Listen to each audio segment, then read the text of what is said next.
comenzar con la conferencia de hoy, titulada Ángeles y demonios, cielo e infierno. Esto es un poco el título de hoy, donde vamos a analizar en profundidad qué significa estos conceptos, que generalmente la gente lo asocia con todo tipo de imágenes o suposiciones que lo toma de fuentes, diferentes fuentes ajenas, extrañas a lo que es la ciencia mística hebrea, la Kabbalah y digamos la Torah, y vamos a clarificar desde las fuentes qué significa ángeles y demonios. Para empezar, cuando yo digo demonio, ¿qué te imaginas?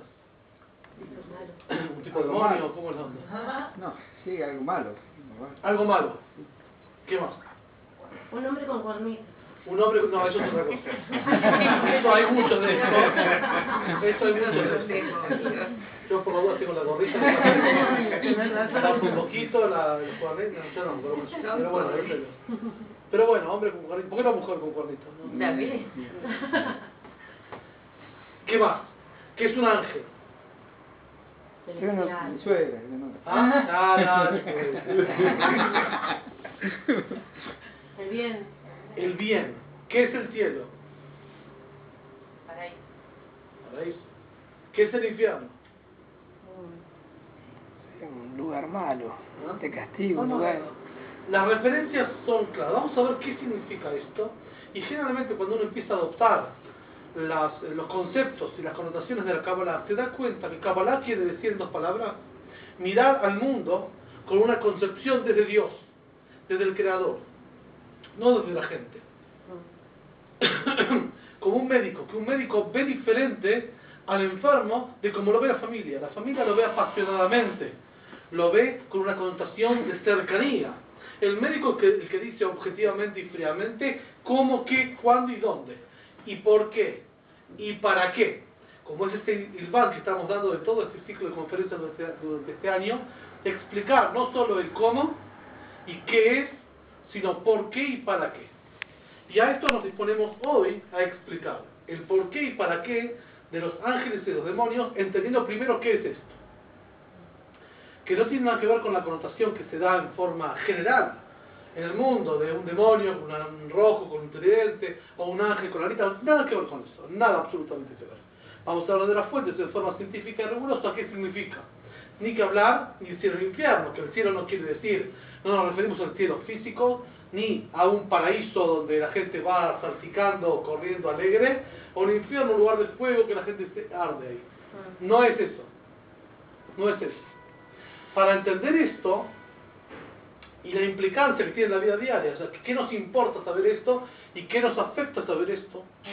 Antes de eso, tenemos que entender qué significa bien y mal.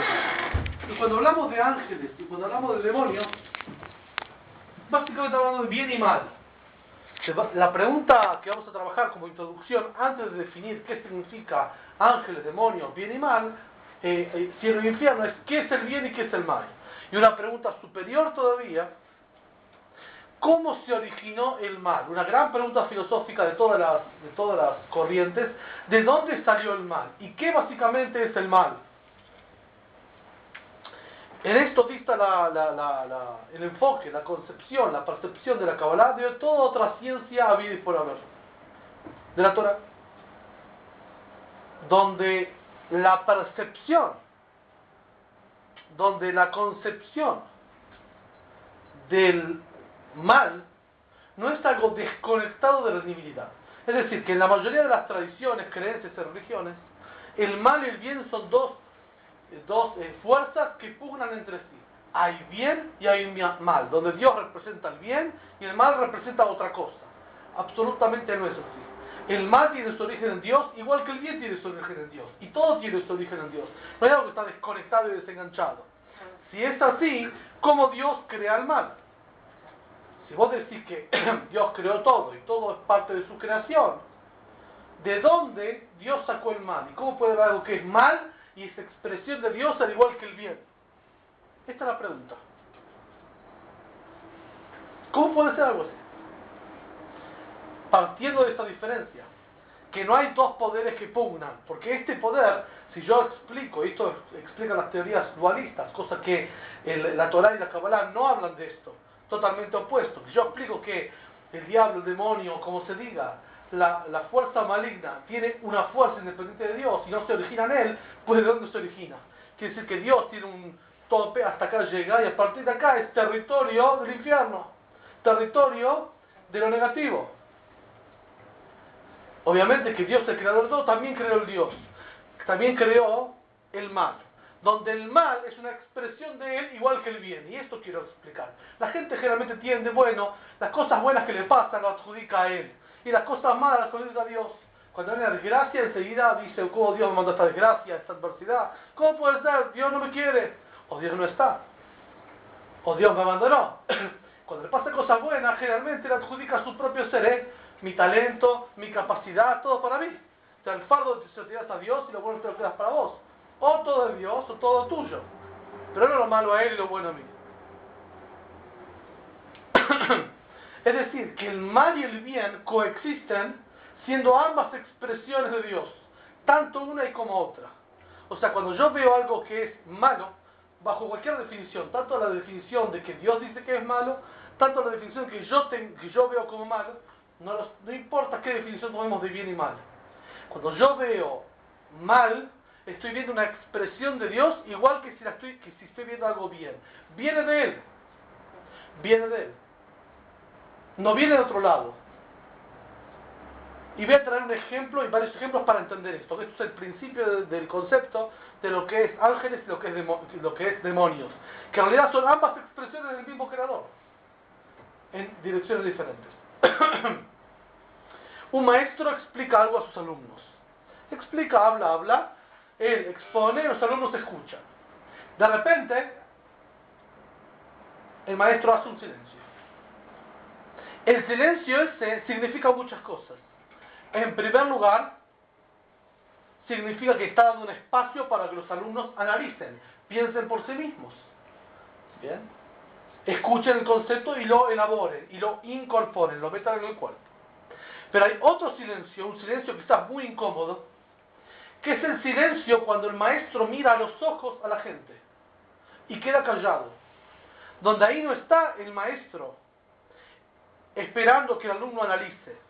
No es parte de la comunicación aparentemente. No, ese silencio es un silencio inquisidor, donde el maestro mira al alumno y el alumno se pone muy incómodo porque lo está mirando y está esperando algo de él. Y no sabemos lo que es. Cuando el maestro hace un silencio, está replegándose en sí mismo para sacar de su interior mayor profundidad para dar luego al alumno. Nada más que el alumno lo interpreta como un silencio inquisidor. En realidad, no me callé para no decir. Me callé para decir mucho más y muy profundo. Nada más que para poder sacar más, tengo que replegarme hacia mí, recordar, elaborar y de recién ahí pronunciar.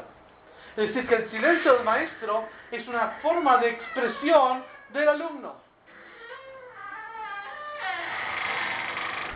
Quiere decir que el alumno se puede alimentar de la voz del maestro y del concepto que dice y del silencio. Cuando el silencio también es una entrega del maestro al alumno, donde ese silencio inquisidor, donde ese silencio que da para que el alumno elabore, es también una emanación, también es una entrega. De hecho, muchos textos de Torah terminan con una pregunta retórica. La pregunta es, ¿cuál es el propósito de la creación del ser humano?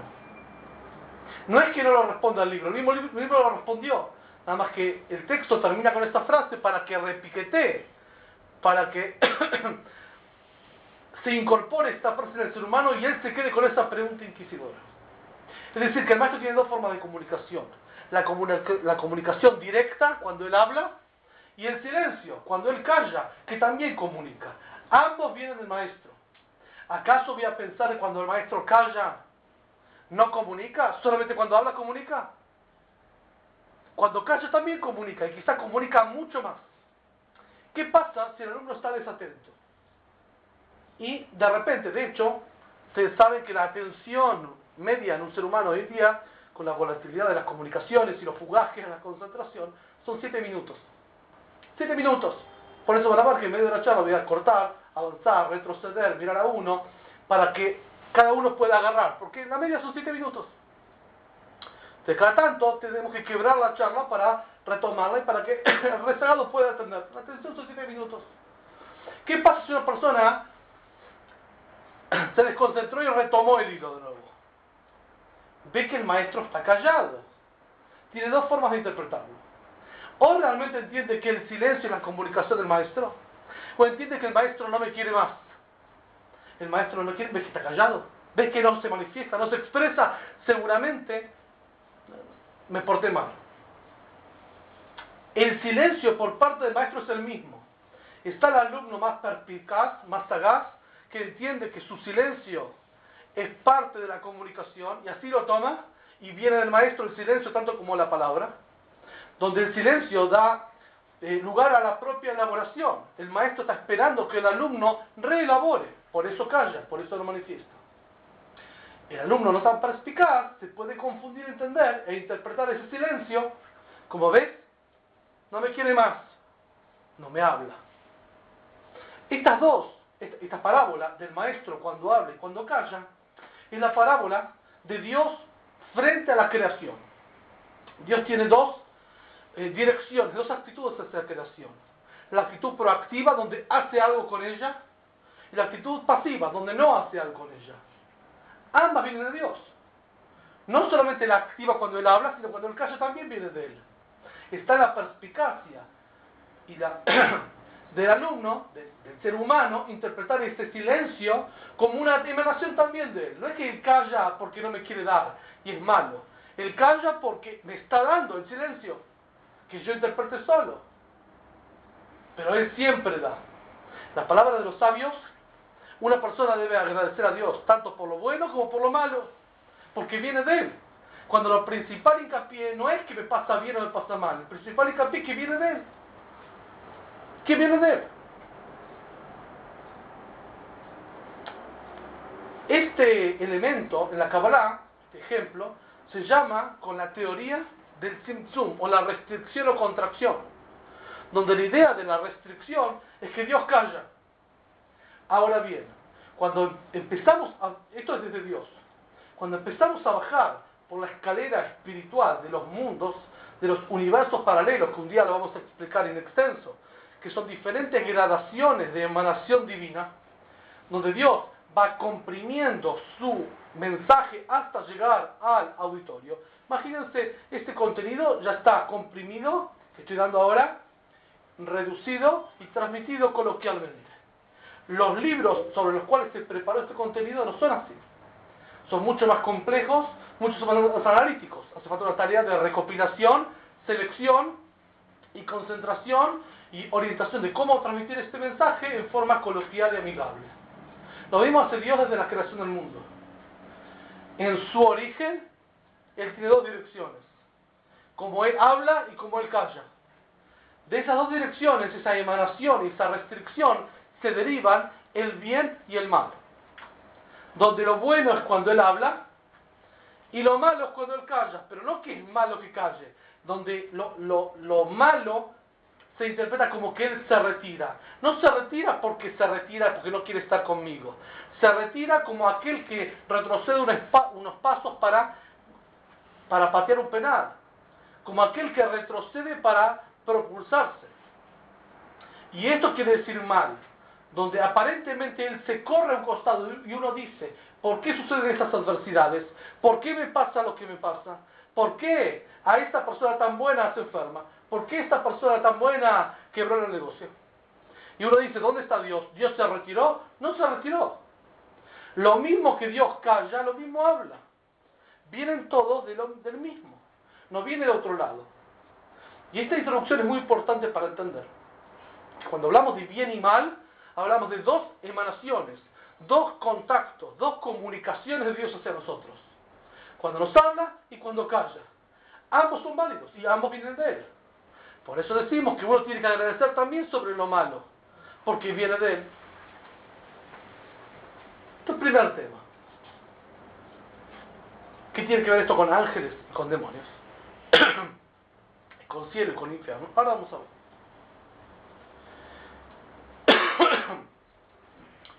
En el camino de comunicación de Dios, cuando Él habla, cuando Él da, utiliza herramientas. Como cada ser humano en su trabajo utiliza herramientas. ¿Para qué sirve la herramienta? La herramienta es un elemento que se subordina al que maneja la herramienta. Imagínense un operario que está manejando una grúa y la grúa se vuelve loca y adopta posiciones y articulaciones propias. El operario va para atrás y la grúa va para adelante. No funciona. Por definición, una herramienta tiene que ser un elemento subordinado al que lo maneja. Por ejemplo, una lapicera.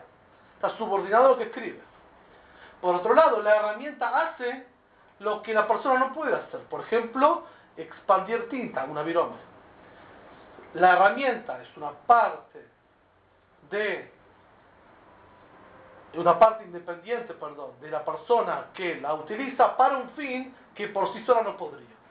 Algo así es un ángel, donde ángel no tiene nada que ver con bueno o con malo. Ángel quiere decir trabajador en hebreo. Malach viene del lenguaje melajá. Melajá quiere decir una tarea específica, donde Dios en su contacto con la creación desarrolla una serie de trabajadores o enviados para realizar determinadas acciones que uno lo puede comprobar en su propia vida. Cuando, por ejemplo, una persona, dijimos antes que una persona adjudica lo bueno a sí mismo y lo malo a Dios, generalmente, o a otros, echa las culpas en otros, pero los beneficios no los echa en otros también, se los echa a sí mismo. Se adjudica los beneficios y los talentos y la suerte a él y la mala suerte a otros o a Dios o a quien sea. Cuando él está manejando un auto, está conduciendo un auto en forma intempestiva y por suerte, por milagro no atropelló a uno, ¿qué dice? Mira mi talento, yo lo dibujo, yo manejo para acá, yo manejo para allá. Cuando él hace mal un trabajo, sin embargo el jefe no se da cuenta, ¿qué dice? Yo la pinto, la dibujo, hago lo que quiera, la manejo.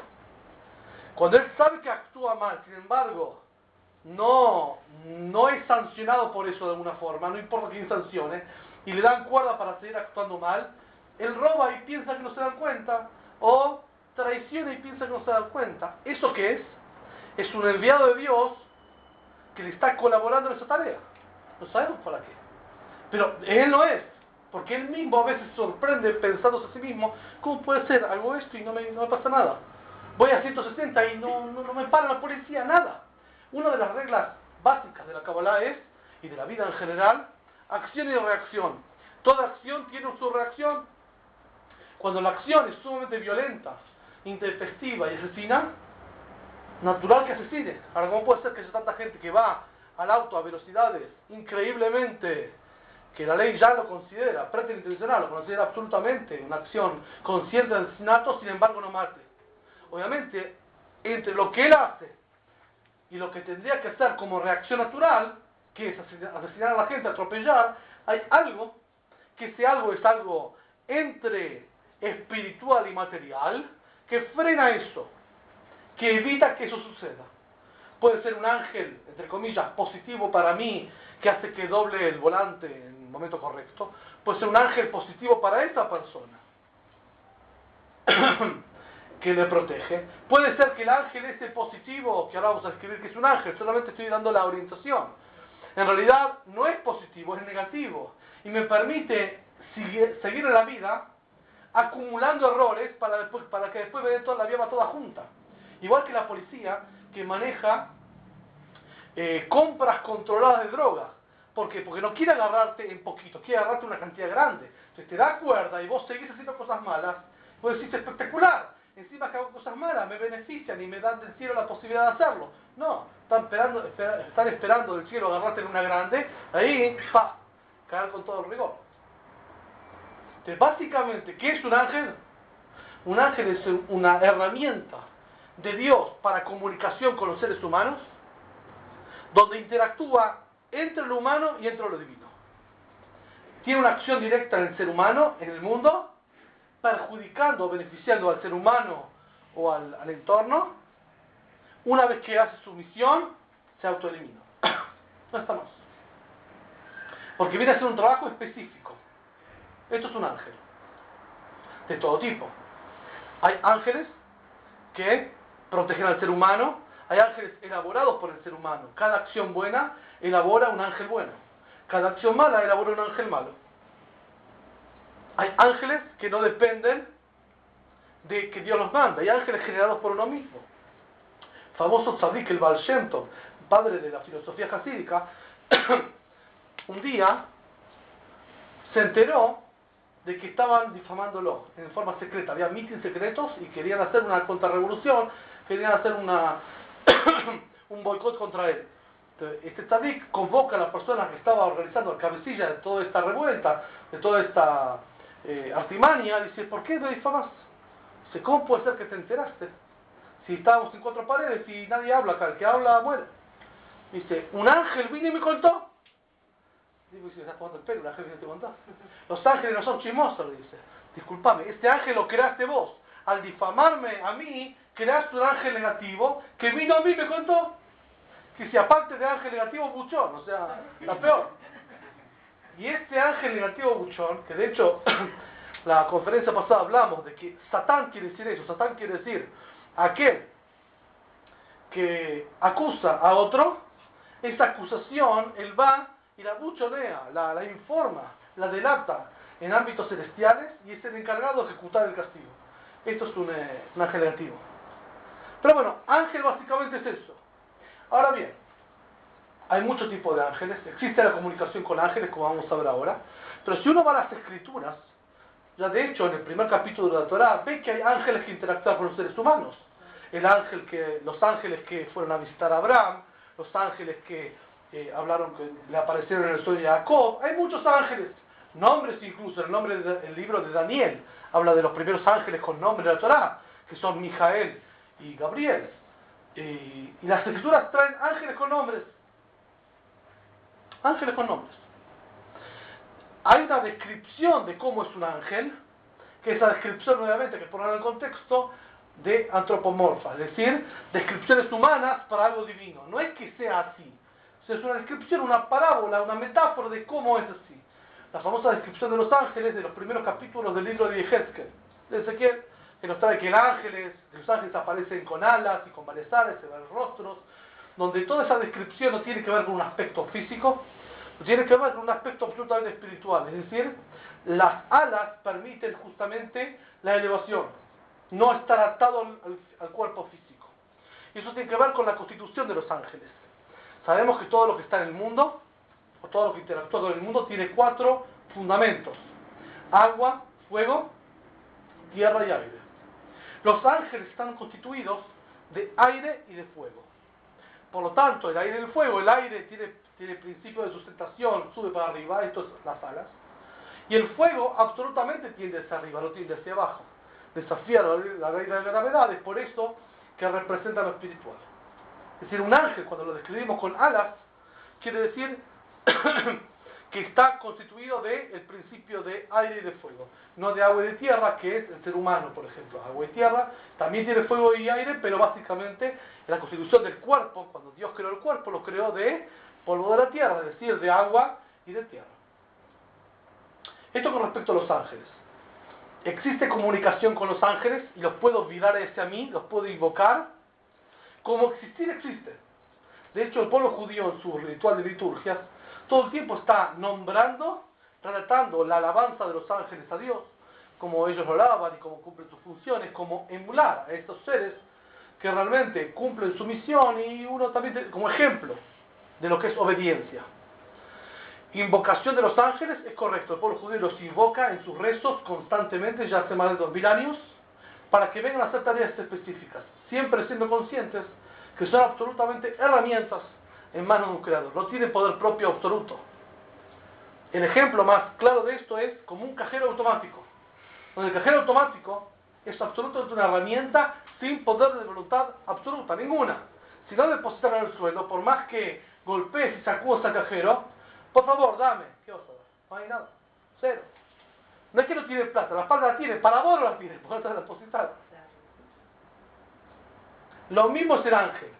Vos podés invocar y contar y todo eso, pero es como activar un cajero, exactamente lo mismo, que invocar la extracción de dinero. Ahora, si no te la pones de otro lado, no hay, invocar lo que quieras. que existe, existe.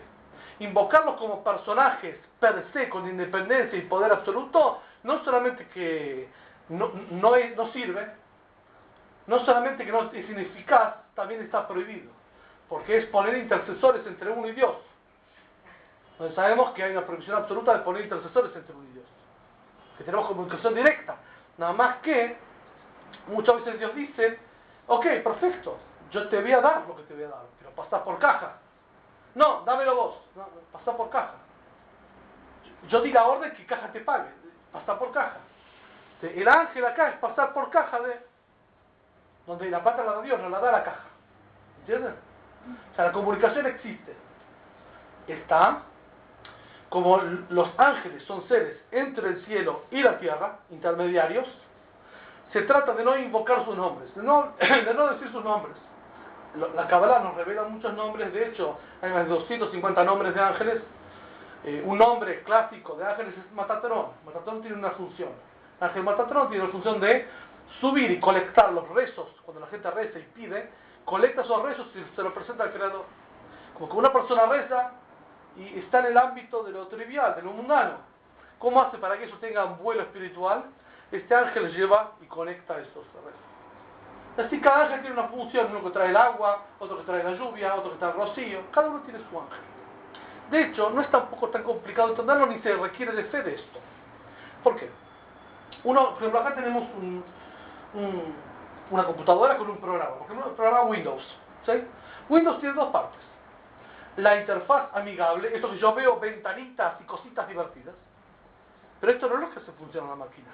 Detrás de esto hay un código fuente, recontra complicado y complejo, que se maneja con ceros y unos y con todo tipo de consignas inentendibles para el común. Yo sé que toco la ventanita con el clic y se abre, pero eso que yo veo no es lo que abre, eso es la interfaz amigable, el recipiente amigable para que yo pueda activar lo más complejo. Pero también, una persona ve que si tiene una actitud intempestiva frente a otro, lo violenta, puede ser que lo hiera o lo mate. Eso dispara en ámbitos celestiales el complejo sistema de ángeles que envían y traen información. Entonces depende de quién lo vea. Si nosotros lo vemos como legos, lo vemos como gente común del trivial, sin conocimiento especial, sin conocimiento místico, esotérico, vemos, uy, mira, pasó esto, ¿cómo puede ser? Si nosotros lo vemos del otro lado, lo vemos del lado de la Kabbalah, lo vemos del lado de Dios, Él ve del código fuente, del assembler, en mi época se decía assembler, hacia la interfaz, no de la interfaz amigable hacia el código, al revés. ¿Se entiende? Es por eso que los ángeles son tan necesarios para la comunicación y para la interacción entre los seres humanos y el mundo en general y Dios. Esa es una distinción de ángeles. Ahora vamos a lo más divertido. Los ángeles son bonitos y no. Ahora lo picante. Los demonios. ¿Quién es un demonio? ¿Y para qué sirven los demonios? Y más todavía, la pregunta se enfatiza: ¿para qué Dios crea demonios cuando los demonios son malos? O parecen ser malos. ¿Los demonios son malos? Pregunto. No creo. ¿Ah? ¿No son malos? Es lo que nos enseña. ¿Qué? Es lo que nos enseña. Sí, claro. Es correcto. Por ahí son las herramientas que no sabemos usar. ¿Los demonios? No, son la contraparte, porque si hay bien, hay mal. O sea, No existe. el Todopoderoso creó todo. Entonces, como hubo una parte buena, si no, nosotros no podríamos elegir tampoco. Es correcto. Eso es correcto. El demonio en sí mismo, los demonios, los diferentes demonios que vamos a ver, ¿son buenos o son malos? En sí mismo. Nada. Depende de quién lo vea. Depende de quién lo vea. El que los creó para un propósito y es una emanación igual de él como esto. O sea, él emana bien y mal, ambos salen de él, no salen de otro lado. La persona menos evolucionada, menos perspicaz, ve en lo bueno como que él me da y en lo malo que me restringe. Qué malo que es papá. El hijo más perspicaz entiende que ambos mensajes vienen del padre. Entonces, si el padre sanciona, no es que el padre es malo y no me da bolilla. Al revés, como quiere que yo mejore, me sanciona porque requiere que. cuando a veces ni siquiera es sanción por un comportamiento negativo mío, que tampoco es una sanción, es una consecuencia directa de mi acción. Ni siquiera. A veces el desafío que me pone, que aquel alumno perspicaz lo interpreta como un desafío y el menos perspicaz lo interpreta como una sanción, es un desafío para que yo avance y desarrolle mis capacidades ocultas. Igual que un deportista, que el coach, el entrenador de él, constantemente le pone peso, más peso, más peso, no es que lo odia, al revés, quiere que desarrolle sus capacidades y ve que lo puede sostener. Por eso el dicho de los sabios, de acuerdo al camello es el peso. Es decir, que si Dios sobrecarga a un ser humano con desafíos, no es porque lo quiere colapsar y quiere que claudique, justo al revés.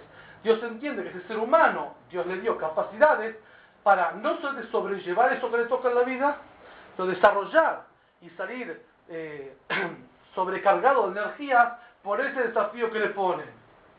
Es al revés. Dios no erra en su calibre. Si Él pone un desafío es porque el ser humano lo puede pasar. Y lo debe pasar. Y cuando lo pasa, está desarrollando esa capacidad que Dios le dio para eso, no le dio para otra cosa. Que si no fuese por ese desafío, no lo podría pasar. Ahora bien, esto pasa generalmente en cualquier ámbito laboral. Está el empleado y está el empleador. El empleador siempre va a exigir más del empleado. ¿Por qué? Puede ser que sea un cruel tirano, puede ser. Puede ser que sea un aprovechador, también puede ser. Pero a veces el empleador más positivo, ve que ese empleado tiene capacidades que tiene que desplegar. Y el empleado, o por vagancia o por algo, no quiere desarrollarlas. Entonces cuando el empleador le exige y lo pone en un brete, este empleado da mucho más, responde mucho más ante la exigencia, que si el empleador ese no lo consecuencia, el empleado se desarrolla. Lo mismo el ejemplo entre Dios y nosotros con los desafíos. Pero bueno, volviendo al tema de los demonios, ¿para qué lo trajimos? Imaginemos un verdugo, en la época que había verdugos y feudales. Verdugo, aquel encargado de matar, trabaja de matar gente. ¿Bien? ¿Es malo o bueno matar gente? Es un trabajo. ¿Ah? Es un trabajo. Es un trabajo, le pagan por está bien, tiene que ver. Es un trabajo. Hay sicarios que le pagan por matar. ¿Qué diferencia entre un sicario y un verdugo? Ambos matan gente. A otros le pagan. No, ¿Ah? a este también le pagan. Un recaudador de impuestos, ¿es bueno o malo? ¿Ah? Depende cómo se vea. Depende de quién lo sufra. Depende de quién lo sufra. ¿De qué pasa? En sí mismo es un empleado público igual que el médico. Para la gente es malo, obviamente que es malo, porque mata gente. Pero, de acuerdo al plan divino, es tan empleado este como este. El silencio del maestro es lo mismo de comunicativo que el mensaje del maestro. Exactamente lo mismo. ¿Quién es más efectivo? Siempre el silencio. ¿Quién es más efectivo? Siempre el verdugo que el maestro. Siempre sí. Pero, eso es un demonio. Un demonio son fuerzas negativas que Dios puso en la creación para hacer mal. Donde el mal es una expresión de Él igual que el bien. Esta es la diferencia. No es que pone mal solamente para que haya un equilibrio entre bien y mal, cuando debo alejarme del mal y acercarme al bien. No solamente eso que es verdad, pero no solo eso. Es una respuesta correcta, pero no solamente eso. Queremos ir un poquito más profundo y un poquito más atrevido. Lo que estamos diciendo es que la expresión de Dios en el mundo es de igual manera entre ángeles y demonios. Son ambas expresiones de Él. Este es el silencio y esta es la palabra. Exactamente lo mismo. Desde ese punto de vista, es tan, entre comillas, sagrado, o que viene de Él, un ángel que un demonio. Viene de Él. En realidad, la novedad de descubrir y tomar conciencia que vienen de Él, se da más en el demonio que el ángel. Porque lo bueno uno adjudica enseguida a uno. Pero el desafío está que lo malo o lo adjudique a uno por sus errores, o que lo bueno de uno se lo adjudica a Dios. O sea, cruzado no va. Dios no se merece todo lo malo y yo todo lo bueno. O todo depende de lo mío y Él no existe, o todo depende de Él y también lo bueno depende de Él. Lo malo, pero también lo bueno. Ahora, si lo malo depende de Él, también lo bueno depende de Él. O si lo malo depende de... si lo bueno depende de mí, también lo malo depende de mí. Ambos. O sea, me independizo de Él o me subyugo a Él. Pero ambas cosas no, lo que me conviene no. Eso no es búsqueda de la verdad, eso es buscar de la propia comodidad. Claro. Por lo tanto, un poquito más. Por lo tanto, demonios, hay muchos de muchos tipos, pero antes quería explicar esta parte más filosófica, más conceptual. Vamos a la descripción. ¿Qué es un demonio? ¿Dónde sale? ¿Y cuál es la onda de él? Lo explicamos en Los Ángeles. Demonios. Demonios hay desde que se creó el mundo. ¿Sí? Desde el principio de la creación del mundo hay demonios. Demonios. ¿Qué es un demonio? Pues dijimos un ser que Dios lo colocó para hacer mal. Hay funciones que son malas de por sí. Hay funciones que el ser humano lo interpreta como malas. Por ejemplo, la muerte. ¿La muerte es mala? No, pero nadie se quiere ir. Nadie se quiere del mundo. Nadie, incluso personas más, nadie se quiere del mundo. ¿Quién quiere? Incluso a pesar que sufre mucho y dice, Dios, llévame, si te sacaría un poco de sufrimiento, déjame con un poco de sufrimiento, yo me quiero. Nadie quiere, se agarra a las paredes para la gente.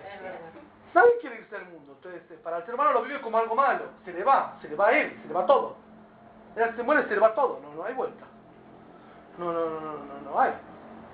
En realidad el bebé, ¿cómo llega al mundo? Con la mano cerrada. Bueno, el bebé llega y lo primero que hace es cierra la mano. Tipo, el mundo es mío. Cuando la gente se va del mundo, ¿cómo hace? Estira la pata, estira la mano, estira todo. Como, mira, del mundo no me llevo nada, la mano limpia, no me llevo nada. Llega al mundo y quiere agarrar todo, mano cerrada. Se va del mundo y estira la mano, mira, no me llevo nada al fin y al cabo. ¿Qué me llevo? Nada.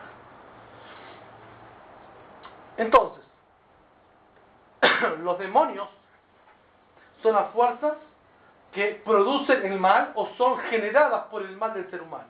Habíamos dicho que cada acción genera una reacción. Es una regla natural, y las reglas naturales, como la gravedad, no están para discutirse, están para verlas, contemplarlas. Y es tonto y necio discutir eso, porque uno lo ve que funciona así. Cada acción genera una reacción, no hay vuelta que no se genere así. No hay vuelta. Por ejemplo, nuestro cuerpo produce calor. ¿Sí? Varios cuerpos en una habitación cerrada producen mucho calor. Esto es un hecho, no puedo discutir eso, es un hecho, ¿sabes? Cuando vaciemos esta habitación, en poco, digamos, media hora, una hora, vaciaremos y se volverá a su frío natural. Es un hecho. Lo mismo acá. Cada acción negativa genera una energía negativa que se traduce como lo que llamamos demonio, que igualmente no es algo físico, no responde a elementos físicos. Es un conector entre el cielo y la tierra, es correcto. Y tiene repercusión en lo físico, es correcto. Y acá vamos a entrar un poquito en detalles. Donde el Talmud nos trae que los demonios tienen 3 cosas que se asemejan a los ángeles y 3 cosas que se asemejan al ser humano. Dice así. Se asemejan a los ángeles que tienen alas, obviamente la metáfora de poder trascender y poder elevarse, desconectarse de lo material, abstraerse. Vuelan quiere decir que no están arraigados a la tierra. ¿Se acuerdan que hablamos del principio del fuego y el principio del aire? Donde están despegados absolutamente de lo material y no tienen que ver con los 4 elementos que sí es lo material. ¿Bien? Y ven y no son vistos. Ven y no son vistos, o sea, no son visibles. Pero ellos ven, tienen la capacidad de ver sin ser vistos. Estos son como los ángeles. Son como los seres humanos en el hecho de que comen y beben, ahora vamos a ver qué comen y beben, si no son materiales. Se reproducen y mueren, igual que los seres humanos. Estos seres se llaman, entre otros seres demoníacos, hay muchos seres demoníacos, unos se llaman Shedim. Shedim en hebreo, su lenguaje del versículo, tiene que ver con Shodedim, que son asaltantes. ¿Por qué? Porque en sí mismos no tienen vida, toman vida de otros. Sanguijuelas, chupa sangres, en sí mismos no tienen vitalidad. ¿Por qué? Porque Dios, cuando crea el bien y crea el mal, habla y calla. Tiene una intención básicamente de hablar. Y dijimos que ese callar de Dios no es que es un silencio para negar la palabra, sino para profundizar. En realidad Dios quiere dar y dar y dar. A veces para dar hay que restringir para poder dar más. Tengo que acumular para dar. Imagínense, yo tengo un texto preparado y estoy comentándolo. Imagínense que pasa media hora más, una hora más y se me acaba ya lo que tengo que decir. Yo sigo hablando. Cada vez mi verba se va a ir debilitando porque ya no hay más contenido para hablar. Puede haber, pero puedo hablar más tiempo. Pero va a llegar un tiempo que el contenido intelectual emocional y la verba se va desgastando, se va como un chorrito de agua que se va gastando. Y va a llegar un punto que ya no va a haber más lo que hablar, porque ya está, se agotó el tema. Y si yo quiero seguir hablando, voy a empezar a articular sonidos onomatopéyicos, sin ningún sentido. ¿Se entiende? Porque lo que motoriza el habla es el contenido intelectual que hay detrás del habla. Cuando se acaba eso, ya no articula nada. La articulación per se es un sonido como si fuera un loro. Lo mismo pasa con Dios. Dios quiere hablar, emanar. A veces hay que restringir la palabra, callar para hablar más, pero siempre quiere hablar. Por lo tanto, el silencio, Dios lo va a medir para que no sea mucho silencio. Cuando Él crea el mal, no tiene intención directa en el mal. El mal está también para equilibrar con el bien. Y para que el ser humano pueda elegir entre bien y mal. Porque si no habría bien y mal, no puede elegir en qué. Nada más que cada uno tiene que pedir que no le toque el mal a él. O sea, que tiene que haber, pero ¿por qué tengo que ser yo el ejemplar? Que sea otro el ejemplar. Es correcto, así mismo lo tiene que pedir. Que haya mal para que haya este equilibrio, es correcto, pero que no me toque a mí. Que Dios se arregle como nos va a enchufar, ¿qué importa? Que no sea yo, que no sea a mí. Entonces, en sí mismos no tienen energía. ¿De dónde toman energía? ¿Dónde toman energía? ¿Ah? Las acciones nuestras acciones, digamos, negativas. Estos son creados. Cuando uno hace una acción negativa, que de nuevo, negativo no es lo que yo creo que es negativo. Negativo es lo que Dios delineó en la Torá, que es negativo. Es fácil poner lineamientos desde uno. Los lineamientos, la receta la tiene que dar el doctor, no uno. Así como en cada trabajo de uno da el que maneja el parámetro, la vinculación, él da el parámetro, no el receptor de eso, si no es fácil. Estos son ángeles que son creados, pero los ángeles que Dios crea de por sí. ¿Dónde se nutren? Muy simple. Del ser humano vivo no puede nutrirse. Se nutren del residuo de energía, donde había energía. Es decir, así como un ser humano que no tiene lamentablemente alimentación, no tiene que comer, es un homeless, no tiene lugar. Va rascando y rasqueteando cualquier tacho de basura para poder tener alimentación, pero del mismo no tiene. Lo mismo estas fuerzas impuras, comparadas a perros insolentes que van y agarran todo tipo de... toman energía de donde había energía. Por ejemplo, cadáveres. El cadáver tenía energía. El cadáver del ser humano tenía energía. Van y rondan esos lugares donde había energía y van, chupan esa energía. ¿Cómo la chupan? No sabemos porque no son visibles. No dejan rastros. Pero sabemos que toman energía donde había energía. Donde hay restos humanos sueltos, también hay. Donde hay espacios habitados por seres humanos y ya están deshabitados, tipo baldíos, también hay. Que estén ahí, de hecho, están acá, conviven con nosotros y no lo vemos y no pasa nada. Igual que bacterias y microbios que están acá y no pasa nada. Pero que están. De hecho, son los que colaboran cuando uno, así como tenemos ángeles positivos que nos salvan y hacen que de situaciones muy comprometidas y muy embarazosas salgamos, hay otros. También hay otros ángeles que nos tiran a pinchar, nos matan. Exactamente, que son los demonios. Entonces, ¿cómo puede ser? Yo hice todo bárbaro y mira, me sale todo un demonio. Un desastre. Yo digo todo perfecto y sale el análisis mal. Hice todo excelente y el trabajo me echaron. ¿Cómo puede ser? ¿Cómo puede ser? Hay algo que no va con los cálculos racionales, tanto que viene de Dios, tanto generado por uno, no importa, que desvía esto y pone esta energía. Y estos son los demonios, los Shedim. ¿Ven? Pero, ¿por qué? ¿Por qué los hacen? No, porque si uno hace siempre todo bien, esto aparece. Capaz que uno no hace todo bien, uno parece que lo hace todo bien. La tendencia humana es que uno dice, no, yo no hice nada. ¿Cómo no hice nada? ¿Cómo no hice nada? El que está afuera ve que hizo algo. Esto es muy clásico, ahora ustedes van a ver acá que hay muchos por acá en la noche, controles de alcoholemia. Alcoholemia quieren ver si la gente conduce alcoholizada. Y le hacen el análisis y dice 2,5, señor, usted se chupó hasta el agua de los floreros. Usted se mató. Yo no tomé nada, no hice nada. O sea, una cara de angelito parece no sé qué. Señor, él no reconoce lo que hizo con el análisis, pero el análisis no miente. Él miente, el análisis no miente. Que también, uno dice, ¿cómo puede ser que me pase algo malo cuando yo no hice nada malo? Hay que ver. ¿Bajo qué parámetro? ¿Bajo qué parámetro? No sabemos, hay que ver. Generalmente cualquier ser humano tiende a exponer excusas y pretextos para su conducta, cuando otro de afuera tiene que decir si hizo bien o hizo mal. Eso es el primer tema. Segundo, ¿por qué? Porque en primer respuesta es, la pregunta es muy grande, muy fuerte. ¿Por qué Dios manda cosas malas? ¿Sí? También manda cosas buenas, pero ahí no preguntamos. Cuando Dios manda cosas buenas, sin merecerlo, ahí no preguntamos. Preguntamos cuando son cosas malas. Es natural, porque lo bueno lo adjudico a uno y lo malo lo adjudico a él. O sea, uno no dice, gracias a Dios que puedo caminar hoy. No le sale decir eso, porque lo adjudico a mí. Yo camino siempre. ¿Por qué me van a vedar el hecho de caminar? Yo camino siempre. En cambio, cuando lo he hecho de trabajo, ahí viene el problema. ¿Por qué? Seguramente porque hay una reacción a una acción. Él hizo algo malo y reacciona, es natural. Natural. ¿Por qué si yo vuelco el agua va a caer al piso? ¿Por qué? Es natural que sea así. Es natural que sea así. Ahí no hay una sanción divina. Ahí es natural. Dios puso reglamentaciones.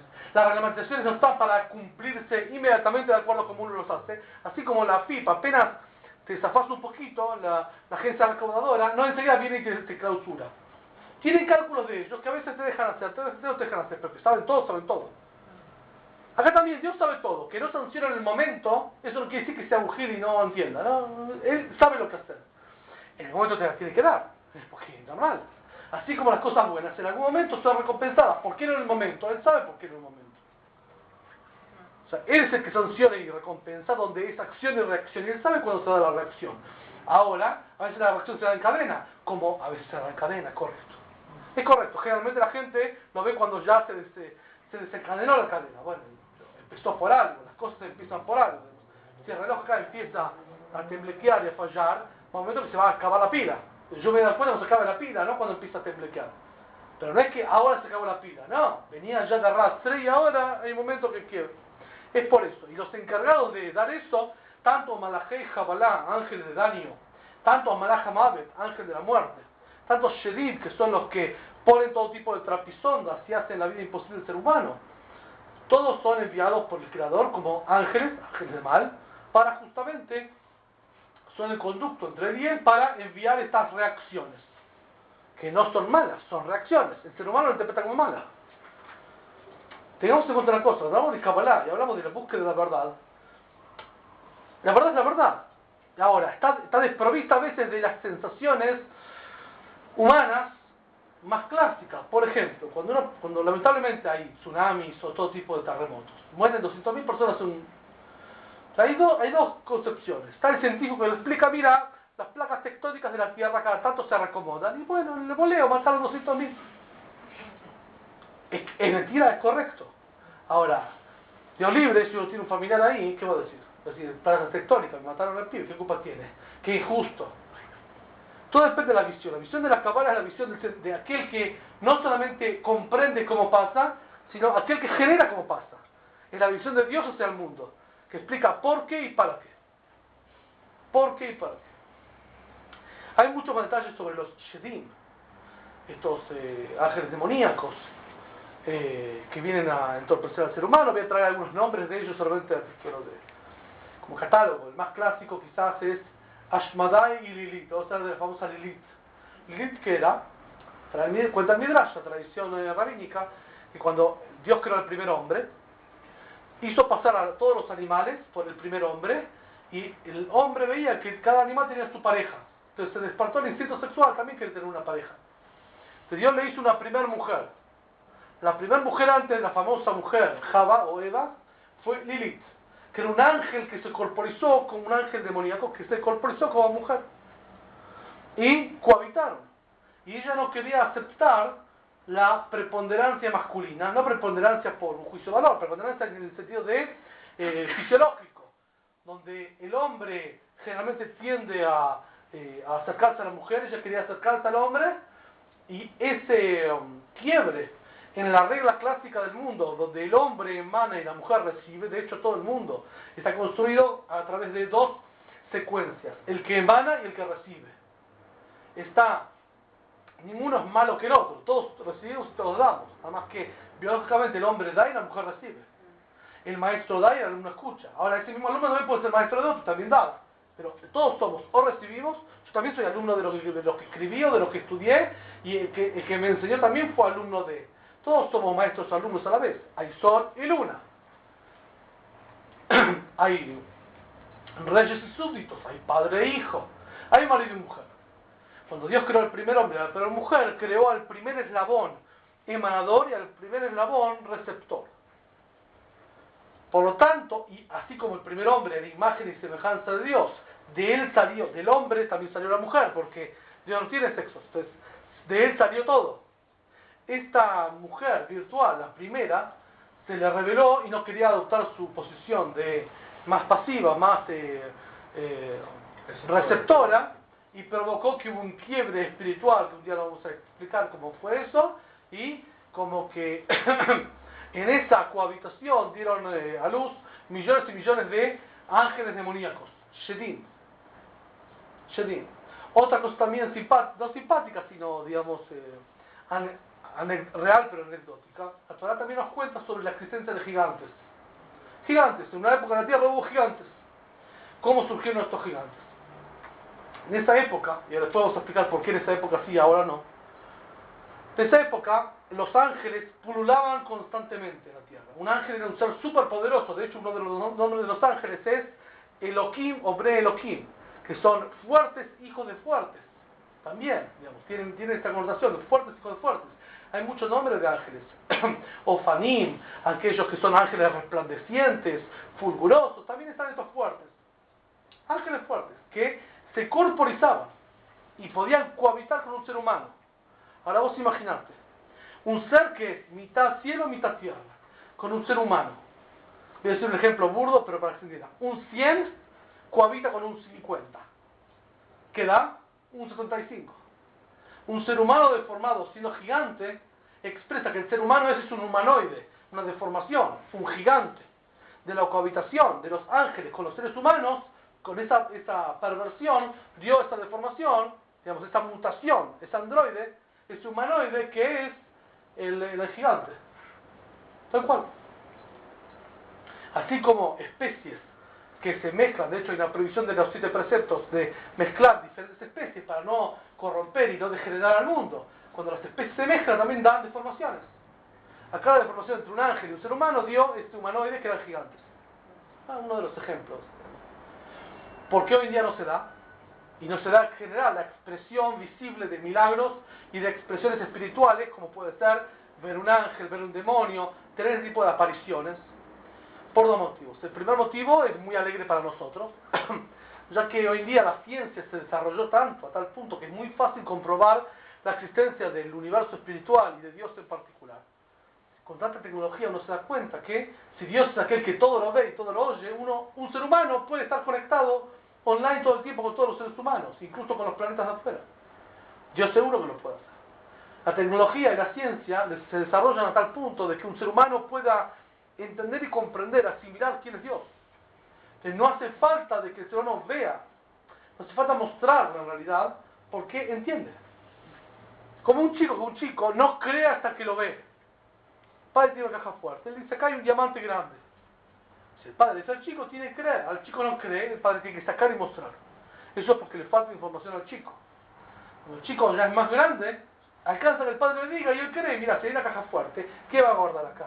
Algo de poco valor, poca monta, hojas de árbol no va a guardar verdes, otro verde. ¿Te das cuenta que esa caja guarda, ni siquiera hace falta insinuarle, ve una caja fuerte, hay plata ahí, ¿qué va a ver? Lo mismo, esa es una de las respuestas por qué hoy en día no se muestran, no se ven los ángeles y no se detectan tan fácil como antes. Esta es una de las respuestas. Antes de que el tiempo se vaya, voy a tocar el tema. Hasta acá alguna pregunta, algún comentario, alguna acotación. Pero ahora los ángeles es como que, entonces, por lo que vos decís, es como que no sé, o sea, habitan entre nosotros, pero antes sí se podían comunicar con nosotros. Ahora también se pueden comunicar. Pero como personas. Si se corporizan como seres no humanos. traía la palabra. Técnicamente podrían hacerlo. Lo que pasa es que el ser humano está tan viciado de fugacidad que ya tiende a ver en cualquier cosa divinidad. La gente tiende a confundir algo espiritual con algo divino, con Dios. Entonces, ¿por qué no hay profetas y por qué no hay milagros? Porque la gente lo va a interpretar mal y se va a agarrar a eso. Y va a decir que eso es Dios, o eso es divinidad, y va a posternarse, o va a tomar eso como divinidad. Y eso es lo que Dios no quiere. Entonces, justamente por eso Dios no lo muestra, porque se va a agarrar a eso. Es por eso que hoy día no hay tanto de eso. Él lo manda así. En la época de antes, que la gente tenía un nivel espiritual quizá más alto, gente más sencilla, menos compleja, con mucho menos complejos. Mostrado. Este es el motivo. Hay mucho más sobre definiciones técnicas de cómo van los ángeles, van, comen, etc. Si Dios quiere, vamos a poner toda esta información en internet y les vamos a mandar a sus emails privados toda esta información, un resumen para que tengan. Vamos a tocar un tema de cielo e infierno, que es la misma temática. Empezamos hablando de bien y mal. Bien y mal tienen dos facetas, más individuales. Ángeles y demonios. Ahora vamos a ir a lo más colectivo. Como que hay cielo y hay infierno. ¿Bien? Por decir de alguna forma. De verdad son términos prestados. En el lenguaje de la Kabbalah no hablan de cielo y infierno, son otros términos que se hablan. Pero para...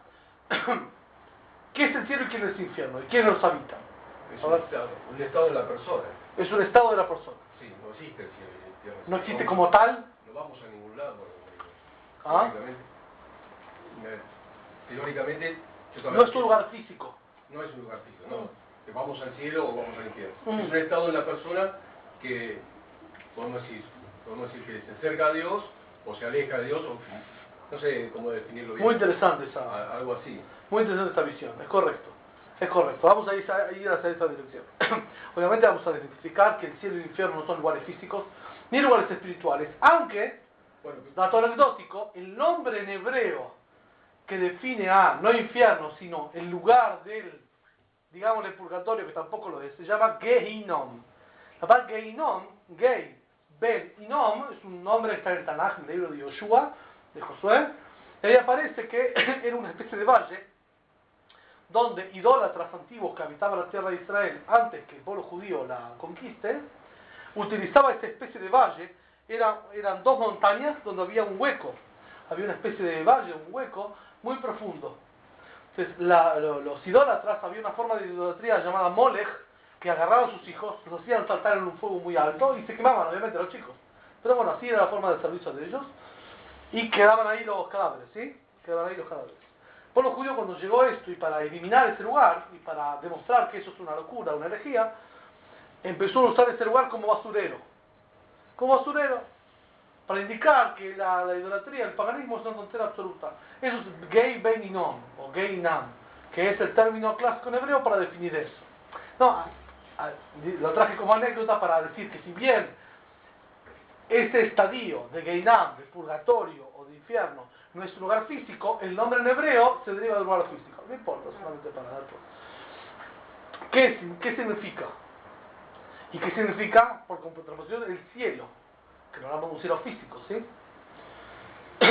Nos retrotraemos a la causa al principio de acción y reacción. Acción y reacción. Toda causa tiene su consecuencia. Esto es claro. A veces la consecuencia no se ve inmediato, por eso es que no existe la causa. Miren ustedes el tema de salud. El tema de salud es muy claro. La gente llega al médico cuando ya nada más. O detectan algo que se incubó mucho en el cuerpo, pero recién después se ve, pero empezó de antes. La consecuencia no se puede evitar nunca. Uno quiere maquillarla, puede maquillarla, pero cada acción tiene su reacción. Eso es inexorable.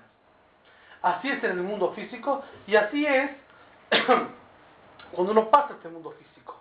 Una vez que el cuerpo se desgasta, de hecho, no importa qué ideología tenga, el cuerpo siempre se desgasta. ¿Bien? Cuando el cuerpo se desgasta, ve que la verdadera vida que tenía no era el cuerpo, porque el cuerpo se desgasta. Si el cuerpo, para poder existir y estar vivo, no importa qué contenido le ponga, el cuerpo para vivir como un vegetal, como un elemento enchufado que se mueve, como un vegetal, precisa todo el tiempo, constantemente, de respiración, y precisa de oxigenación de la sangre y circulación de la sangre. Y no importa cuánto viva, puede vivir 80, 100, 120 años, no importa. Todo el tiempo para estar vivo y que la carne se mueva y los tendones estén erguidos y rectos y erectos, requiere de esa persona respirar todo el tiempo y circular la sangre todo el tiempo, y no puede acumular. No es que yo puedo respirar menos, acumular y después vender en bolsa. No hay esto. Tengo todo el tiempo que respirar, y si yo no respiro, tengo que poner un respirador, pero respirar hay que respirar. No importa si lo hago solo o me lo hacen. ¿Qué quiere decir? Que la vida, que el cuerpo en sí, no tiene vida, porque todo el tiempo hay que hacer algo para que camine. Y cuando pasa algo que se llama la muerte, se desenchufa el cuerpo. ¿Qué quiere decir? Que la vida estaba en otro lugar. Porque para que esté vivo tengo que hacer una acción todo el tiempo para que camine eso. Cuando se muere, esa acción, no importa cuánto haya vivido, no es que se desinflan todos igual. Una vez que deja de respirar y deja de circular sangre, a todos les pasa lo mismo, no importa qué haya hecho en vida. Todos se desinflan como un muñeco de trapo, como una marioneta. Caen todos igual. Es decir, que la vida está en otro lugar, no está en el cuerpo. Habitó en el cuerpo, pero para habitar el cuerpo tuvo que hacer una acción constante y no podía acumular, y no podía regalársela, y no podía restringirla ni retasearla. Que esa acción de respirar y circular la sangre es la conexión entre el cuerpo y la otra cosa que sí tiene la vida. Y cuando se va esa cosa que tiene la vida, el cuerpo cae. Tal cual como una máquina con electricidad. Esta computadora muy bella, si no se alimenta de electricidad, es una caja que no camina. Y va a caminar mientras que la boleta, gracias a Dios, para que lleve acá el Morello, ojalá todo el esfuerzo, y seguramente ustedes lo van a acompañar para poder pagar la boleta. Pero, cuando hay energía, hay electricidad. Y si no hay energía, no hay electricidad. No importa cuánto acumule. Y si hubo una electricidad acumulada, porque en algún momento se pagó. Es la causa del mundo, esto, causa y consecuencia. Lo que pasó con la vida. El cuerpo, en un momento el cuerpo no estaba. El cuerpo no estaba. Cuando estuvo, constantemente requirió de alimentación, pila, respiración y circulación. En algún momento se va. Es decir, que antes no estaba, después no va a estar. En el medio está siendo sostenido. ¿Qué quiere decir? Que la vida está como el cuerpo enchufado con la cabeza, es muy temporal y muy fugaz. Obviamente que alguien lo manda y alguien la quita. Porque cada cosa, imagínate una cosa, si la computadora deja andar, no camina más. Viene un técnico, revisa, espectacular la computadora. Camina muy bien. ¿Por qué no funciona? Y flaco, no pagaste la boleta, no funciona. En algún momento acá no había electricidad, se pagó la boleta y volvió la electricidad. Tal cual el ser humano, El ser humano, cuando viene al mundo le enchufan la electricidad, y cuando sale del mundo le sacan la electricidad. En el medio tiene electricidad, mientras que le paguen la electricidad. ¿Qué quiere decir? Que la vida está en otro lugar, antes y después. Y la vida, alguien la enchufa y alguien la desenchufa, porque no pasa solo. Cuando le baja la tecla acá, alguien se la baja de la central. Flaco, no pagaste, baja la tecla. Flaco, pagaste, sube la tecla. ¿Qué quiere decir? Que la vida que conocemos nosotros, alguien la mandó y alguien la quita. Y en el medio nosotros la sostenemos, literalmente la sostenemos, porque no vive el cuerpo. Si el cuerpo todo el tiempo hay que sostenerlo como si fuera una marioneta con una escoba, pues si no se cae, ¿qué dice que se cae? Tiene que respirar, comer y circular la sangre. Y si no lo hace constantemente, se muere enseguida. No importa cuánto haya vivido. Quiere decir que el cuerpo en sí no tiene ninguna vida. Como la computadora no tiene ninguna vida. La vida es lo que le ponen la electricidad y le sacan la electricidad. El que la pone para algo. El que la saca por algo. Ahora, esto es muy lindo. Lo que no podemos evitar es pagar la boleta. ¿Qué quiere decir? Venimos para algo, nos mandan para algo. El que paga la boleta, paga para algo. Y cuando deja de pagar la boleta, quiere ver qué se hizo con lo que se pagó. Venimos acá, el creador con nosotros. Nos manda para algo y nos lleva para algo. Y quiere ver qué hacemos. Ahora bien, ¿qué pasa? ¿Qué pasa? Si yo no pago la boleta, no quiero pagar la boleta. Primer vencimiento, segundo vencimiento, tercer vencimiento, me llaman de la empresa, me llaman a legal, señor, usted consumió un montón, tengo que rendir cuentas. Ay, pues, no importa lo que haya hecho, usted no pagó la boleta, tiene que rendir las cuentas. Esto es cielo. Cielo es el estadio donde te hacen pagar la cuenta. Te hacen la evaluación de qué hiciste, qué no hiciste de acuerdo a lo que te dieron, pero no de acuerdo a lo que vos pensás, que yo vine al mundo para tocar la guitarra o para correr o comer un buen asado. Esto no es. Dios te dice para qué viniste, te lo dice en las 7 principios universales para todo el mundo, y específicamente a cada ser humano, de acuerdo a los potenciales que le da, tiene su misión específica y propósito en el mundo, y Dios lo mandó para eso, y quiere que eso sea hecho. Cuando uno se va del mundo, primero todo un estadio que dice, a ver, evaluemos, ¿se hizo lo que se hizo o no se hizo? De acuerdo a eso te ponen un puntaje. Entonces, el puntaje es 1, te baja el martillo y vaya a pagar la boleta. Después vuelva, pero primero pague la boleta. Y otro pagó la boleta, el ticket tiene, va adelante. Donde el adelante es la cercanía al creador y pagar la boleta es la lejanía del creador. Esto es muy simple. Tal como en términos humanos. La persona noble está cerca de la ley y la persona más vil está lejos de la ley. Fuera de la ley. Lo mismo acá. El estadio del cielo es estar cerca de Dios, en proximidad de Él, obedeciéndole, de acuerdo a lo que hizo acá. Y el estar afuera, el estar en el infierno, es la lejanía de Él, donde no es un castigo, es la consecuencia de lo que hizo, por un tiempo determinado, donde el objetivo es que vuelva, que esté bien, nada más que tiene que pagar la boleta. Que va a pagar la boleta, va a pagar la boleta. No va a ser en esta vida, va a reencarnar y va a volver, como seguramente en Bolivia, cuando yo voy a dar una conferencia sobre la reencarnación, o varias conferencias sobre la reencarnación. Pero que se va a pagar la boleta, se va a pagar la boleta. Vos no querés pagarla, no importa. No te dio la vida para pagarla, la va a pagar tu hijo, no hay problema. Así como tu hijo hereda tus bienes, también hereda tus deudas. Que solamente los bienes heredan, espiritualmente lo mismo. De lo que un ser humano no llegó a hacer, aunque quería hacerlo, pero no tenía más tiempo, porque Dios le limitó el tiempo. Viene usted cuando se hace exámenes, la maestra dice, tema 1, tema 2, tema 1, tema 2, 45 minutos. El chico media hora hizo Fabio, después se acuerda, después está pidiendo por favor, implorando a la maestra, déjeme hacer más, déjeme corregir, no, le arranca. Pedí 45 minutos. La diferencia es que en el examen uno sabe cuánto es 45 minutos. En la vida no sabe, porque en 100 minutos podemos enfrentarnos, Señor, le baja la persiana, pide pista y va al Creador. O sea, nadie sabe cuándo se va a ir del mundo. Por eso hay que pedir siempre al Creador más vida. Que dé más vida para poder hacerlo, completar lo que uno todavía no hizo. Espiritualmente hablando. Cielo e infierno quiere decir eso. Infierno quiere decir pagar la boleta. Para después estar bien, pero hay que pagar la boleta. Y cielo quiere decir cuando ya paga la boleta.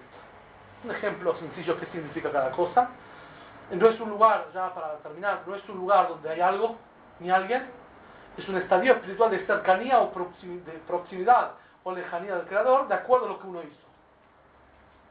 Donde la mayor sanción es estar lejos. Así como un ser humano. Está la persona menos perspicaz, menos lúcida, que dice, ay, qué vivo que estoy, no pagué la boleta.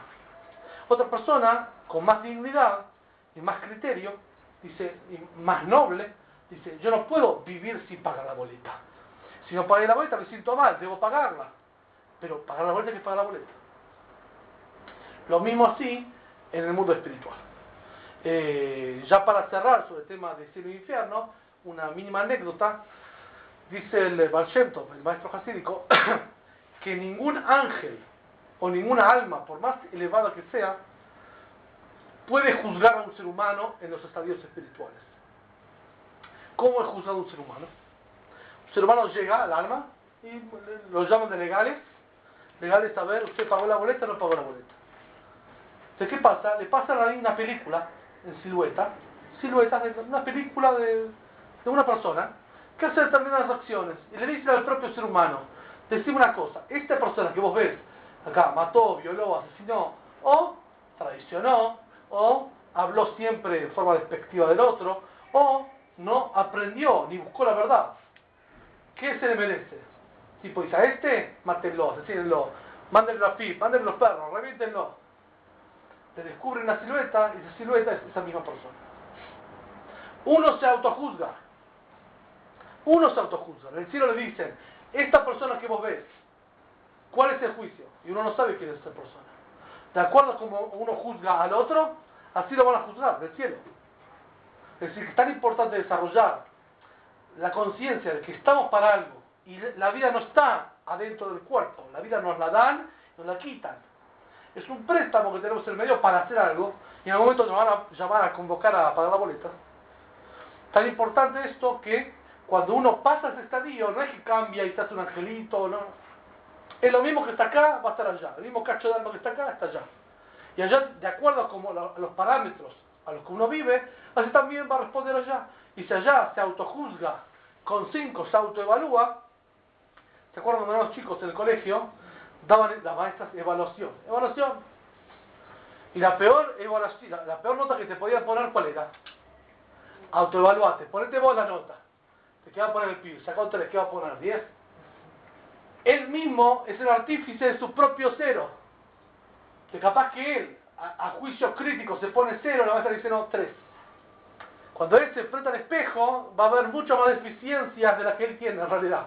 Tiene que ver la maestra y a poner, o sea, que no está tan mal. Autoevaluate. Y este es el mensaje que quiero dejar hoy. Que estemos conscientes de que tenemos que autoevaluar nuestra conducta. Autoevaluarnos. Con seriedad. Cuando uno está frente al espejo ya no se puede mentir. Que de hecho es lo que va a pasar después de los 120. Después que uno se va del mundo. Lo que pasa es que allá ya no tenés opción, te lo van a enchufar el espejo a la fuerza.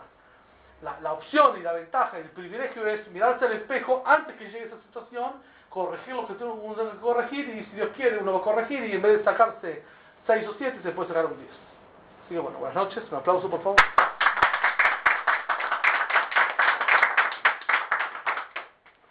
Una pregunta que Por favor. quizás algunos la tienen o en el video cuando alguien mire el DVD puede tener una pregunta clásica de este tema.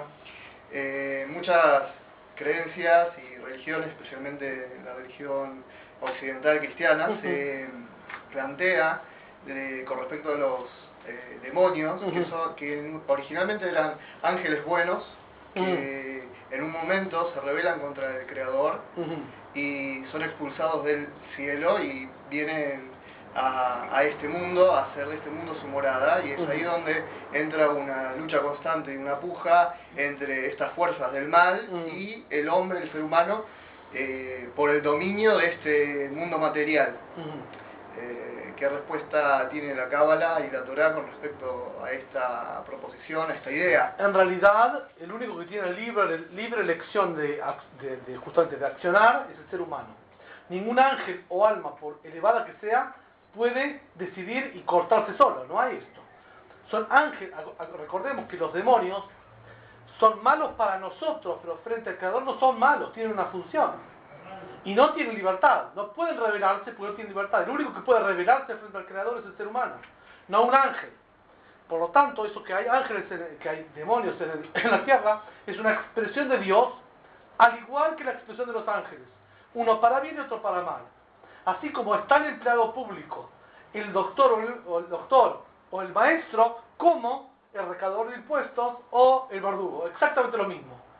Se deben y se subyugan al Estado de igual manera. Que uno de afuera lo vea como bueno o malo, eso es aparte. Pero son de él y no pueden rebelarse. Lo único que puede rebelarse, por eso de cuajo se refuta esa opción, esa posibilidad. Pero, una pregunta. Pero en el caso que vos dijiste de Lilith, que ella se rebeló, entonces, ¿qué pasó entonces? Muy buena pregunta. Esto era antes de salir de situación edénica. Esa mujer, cuando se corporizó, ese ángel, cuando se corporizó en ser humano, digamos, en ser humano, le cabían las leyes del ser humano. Hay una regla en ángeles, que el ángel, cuando se corporiza en un ser humano, ya tiene que cohabitar como ser humano. Ya está en el territorio de la tierra. El ángel, como dijimos, es uno que va de la tierra al cielo. Cuando está en la tierra, le corresponde la tierra. Es como una jurisdicción. Hay personas que tienen doble nacionalidad, pero cuando están en un tipo de estado, deben cumplir las leyes de ese estado. El ángel, corporizado y cohabitado con el primer hombre, ya era una mujer, no era un ángel. Hay ángeles que se revisten de humanidad y cuando están en calidad de humanos, son humanos. También tiene la posibilidad de desvestirse de eso, pero en ese momento son juzgados como tales. Por eso era ser humano, no era ángel en ese momento. Cuando decidió como ser humano con su libertad repudiar al primer hombre, volvió a su estado original. Pero cuando uno muere y usted dice que se le presentan los males o bien que hizo, es la propia conciencia de uno. No es la propia conciencia que se juzga. Es correcto, nada más que el yo interior... Cuando dice que Dios está en todas partes y estoy acá adentro, y yo sé que es mi misma conciencia que me está acusando de cosas. Nada más que allá ve la verdad. Acá tiene un impulso del bien y mal, y uno colapsa al otro. En el mundo espiritual, en el cielo, no hay ego. Ahí ve la verdad. Lo que no puede hacer es corregirla. Ahí ve la verdad. Ahí ve la verdad. Esa es la diferencia. El desafío es vivir con esta verdad en este mundo. O sea, traer el cielo a la tierra. Ese es el desafío. Porque que allá veo la verdad es muy bueno, pero no va a poder corregirla. Se corrige acá, no se corrige allá. Si no, ¿qué vivo? ¿Con qué derecho se recompensa al que hace bien o se sanciona al que hace mal? Si total, no. Lo divertido es, y lo más divertido es que no sabemos cuándo nos cortan el chorro. O sea, tenemos que vivir como si fuera el último día, porque realmente no sabemos cuándo nos vamos. Podemos vivir 120 años, o puede cortarse mañana. Uno no puede planear, bueno, más adelante voy a estudiar y voy a aprender, o voy a buscar o investigar. Más adelante, no es prioridad, mi prioridad ahora es otra, hay que ver si llegas, ¿quién te dice? Y no sabemos, por eso hay que vivir como si fuera el último día. Sí, bueno, muchas gracias por la atención. Unos anuncios, 2 minutos. Bueno, gracias ante todo los que vinieron por primera vez, son muy bienvenidos a nuestras actividades, gracias a los que vienen siempre. Gracias al rabino, que como siempre, una vez por mes viene a estar con nosotros acá y compartir un poco de la sabiduría insondable de la Kabbalah y de la Torá. Tenemos ya una nueva conferencia para el mes que viene, que estamos trabajando, le va a llegar el 15 de agosto, ¿verdad? 16 de agosto. Ya les va a llegar la publicidad por mail, lo vamos a llamar por teléfono. Y tenemos una propuesta especial para la semana que viene, ya que estamos en periodo de vacaciones de invierno, la mayoría está en estos días en vacaciones.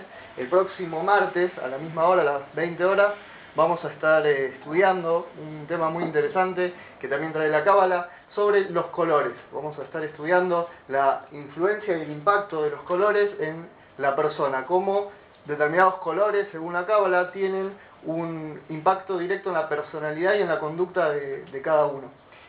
Así que están invitados los que quieran participar, esto es una actividad especial. La semana que viene, el martes próximo, a las 20 horas, pueden avisarnos para reservar el lugar, más que nada por una cuestión de espacio, que tenemos 12 lugares y hoy estamos ahí justitos. Pero bueno, están todos invitados.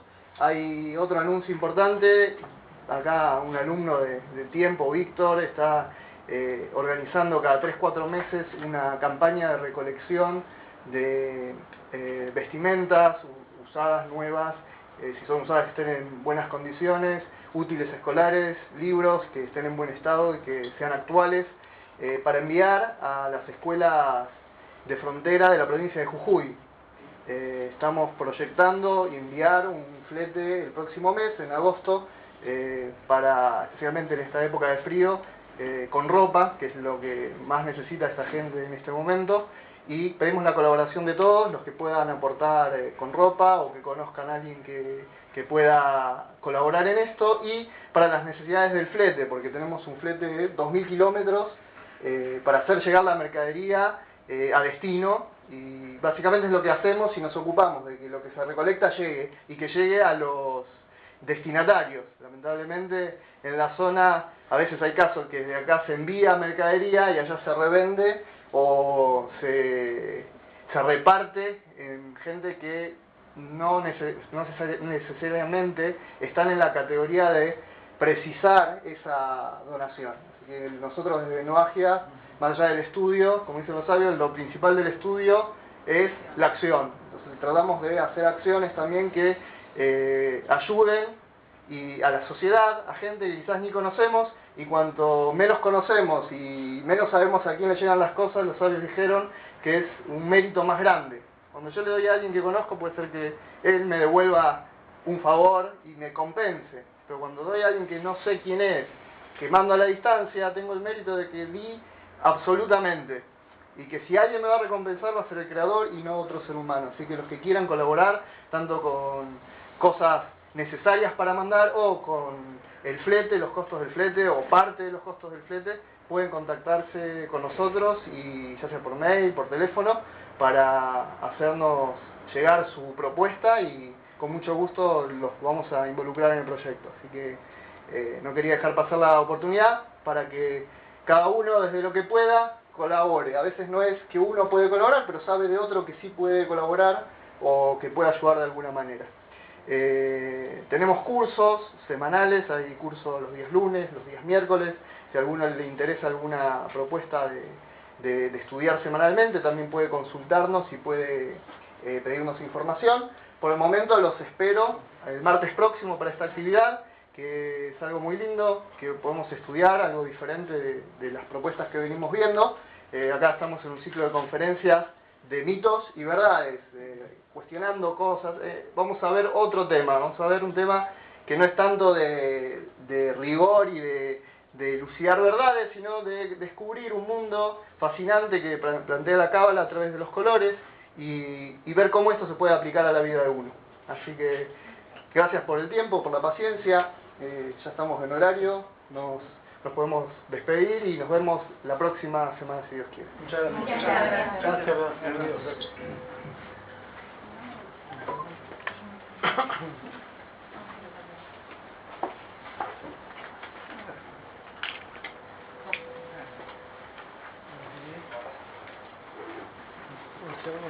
Gracias.